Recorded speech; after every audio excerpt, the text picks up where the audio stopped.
News میں خوش آمدید. میں ہوں آپ کی ہوسٹ رزینہ خان. آپ دیکھ رہے ہیں کرائم کنٹرول نیوز HD میں. مزید جانتے ہیں ہمارے نمائندے کی اس رپورٹ میں. لیا پولیس کی کارروائی. قتل کے ملزم مہران اقبال، خضر عباس، عمران محمد نعیم، اسد خان محمد اسد چند روز قبل نعیم الحسن قتل کیس میں گرفتار. انسان کا قتل کرنا انتہائی ظلم اور سنگین جرم ہے.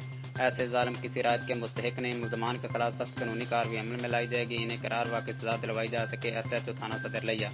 پولیس نے کارروائی کرتے ہوئے بے رحم قتل کے قاتل گرفتار کر لیے. بنگلہ ناصر خان کے رہائشی نعیم الحسن کو تشدد کر کے قتل اور محمد عدنان کو زخمی کر دیا تھا. ملزمان چھری، ہینڈر، پنجہ اور پسٹل سے مسلح تھے. کھیل کے دوران تلخ کلامی قتل کی وجہ بنی. تھانہ صدر لیا کے SHO زیگم عباس کی سربراہی میں سب انسپکٹر محمد اکرم نے ٹیم کے ہمراہ کارروائی کرتے ہوئے تمام ملزمان کو گرفتار کر کے حوالات میں بند کر دیا. ملزمان کے خلاف تفتیش جاری ہے. SHO کا ورثہ کو مکمل انصاف اور واقعی سزا دلوانے کی یقین دہانی.